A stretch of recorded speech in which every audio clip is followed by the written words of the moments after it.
Okay, बात करते हैं वन डायमेंशनल इलास्टिक कोलिजन के बारे में। तो देखिए यहाँ पर इलास्टिक कोलिजन में आप जानते हैं, ठीक है, इलास्टिक कोलिजन में आपके पास क्या होता है कि काइनेटिक एनर्जी कंजर्व रहती है और मोमेंटम भी कंजर्व रहता है, ठीक है। तो यहाँ पर मैं इसके अंदर ले लेता हूँ m1 मास और ये m2 मास। m1 मास की वेलोसिटी आपके पास u1 है और m2 मास की वेलोसिटी आपके पास u2 है, ठीक है। और यहाँ पर आपके पास u1 बड़ा है u2 से, तभी टक्कर होगी ना आपके पास। u1 बड़ा होगा u2 से तभी टक्कर होगी, ठीक है। ये कोलिजन से पहले की बात है, ठीक है। उसके बाद जब कोलिजन हो जाता है, ठीक है, उसके बाद m1 की वेलोसिटी आपके पास v1 और m2 की वेलोसिटी आपके पास v2। अब क्योंकि टक्कर हो गई है तो आपके पास इसको वेलोसिटी ज़्यादा मिल जाएगी, तो v2 की वेलोसिटी ज़्यादा हो जाएगी v1 से, ठीक है। अब ये जानना चाहता है कि v1 की वेलोसिटी कितनी होगी u1 u2 की टर्म्स में, ठीक है। v1 की वेलोसिटी कितनी होगी u1 u2 की टर्म्स में। अब देखिए वन डायमेंशनल इलास्टिक कोलिजन है तो इसके अंदर काइनेटिक एनर्जी कंजर्व रहेगी और मोमेंटम भी कंजर्व रहेगा। मतलब कि m1 u1 plus m2 u2 is equal to आपके पास कितना होएगा m1 v1 plus m2 v2। टक्कर से पहले, टक्कर के बाद, बिफोर कोलिजन आफ्टर कोलिजन आपके पास मोमेंटम कंजर्वेशन फॉलो कर रहा है, ठीक है, मोमेंटम कंजर्वेशन, ठीक है।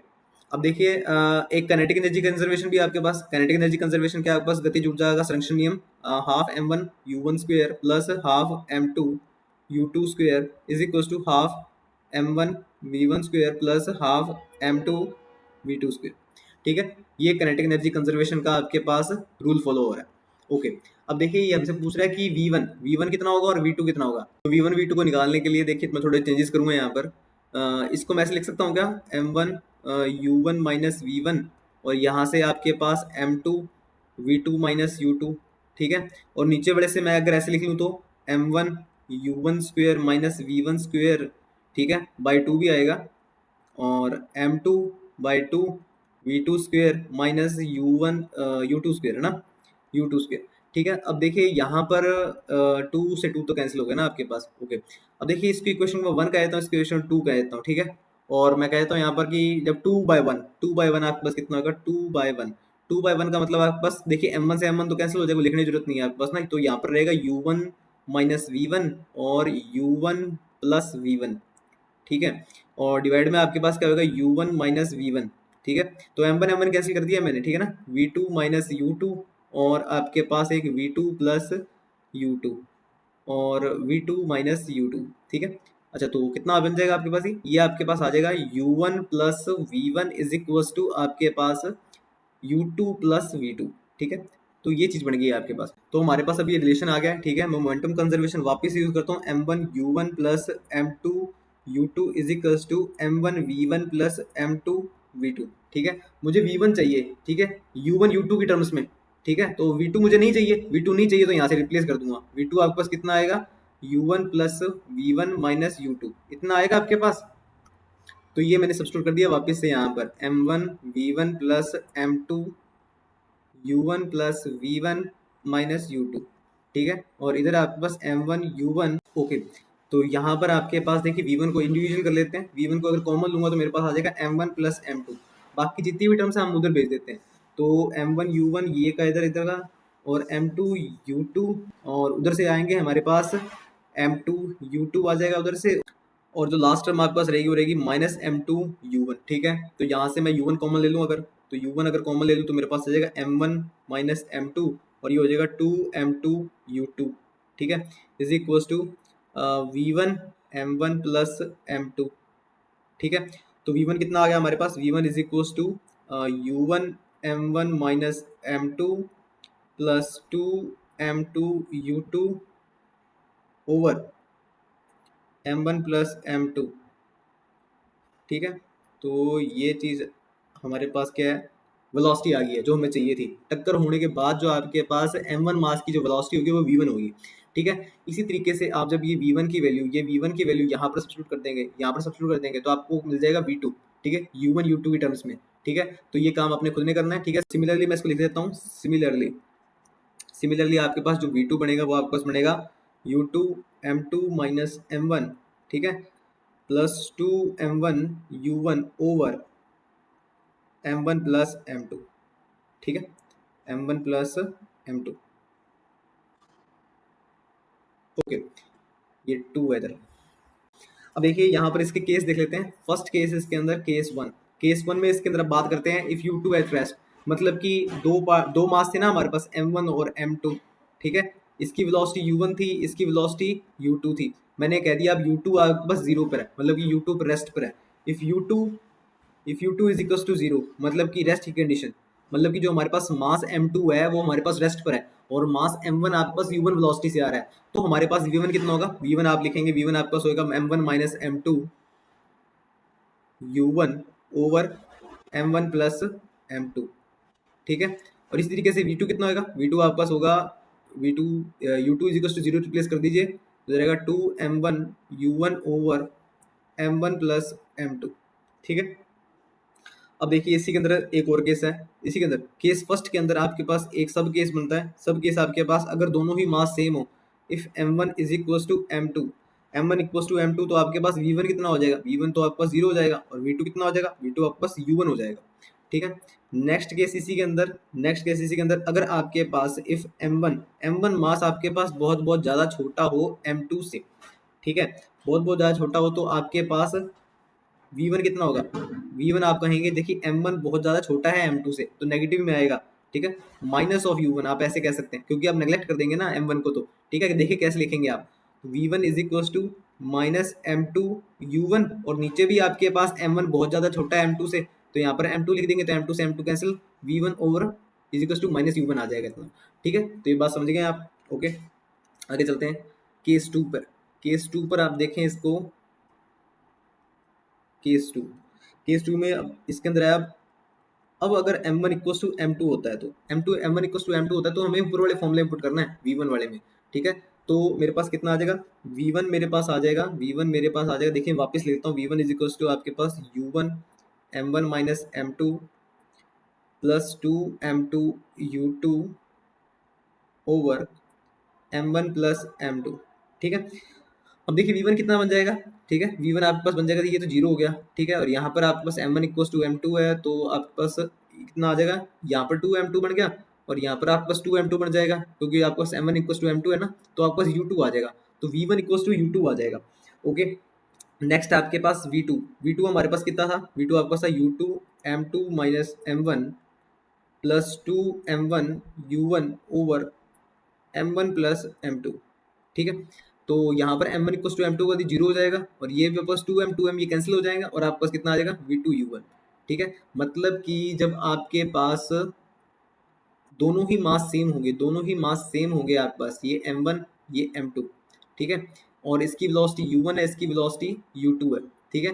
तो क्या होगा आपके पास कोलिजन के बाद कहता है u1 की वेलोसिटी आपके पास v2 को चली जाएगी, ठीक है। तो ऐसा होएगा ना, कोलिजन के बाद आपके पास m1 ये v1 हो जाएगा, और m2 आपके पास ये v2 हो जाएगा, ठीक है। मतलब कि जब ये इससे टक्कर कर देगा ना, तो ये अपना u1 सारा का सारा किसको दे देगा, इसको दे देगा, ठीक है, m2 वाले को दे देगा। तो बाद में टक्कर होने के बाद जो v2 का जो वेलोसिटी होगा वो u1 वाला हो जाएगा, जब दोनों का मास सेम होगा, ठीक है। और u2 का वेलोसिटी, v1 का वेलोसिटी क्या होगा आपके पास, u2 को मिल जाएगा, जो उसकी वेलोसिटी चल रहा था वो मिल जाएगा। मतलब कि यहाँ पर वेलोसिटी एक्सचेंज हो गई है आपके पास, देखा जा सके तो, ठीक है। यहाँ पर आपके पास ये कह सकते हैं कि आपके पास ये मैक्सिमम मोमेंटम एक्सचेंज की कंडीशन भी है, मैक्सिमम मोमेंटम एक्सचेंज कंडीशन, ठीक है।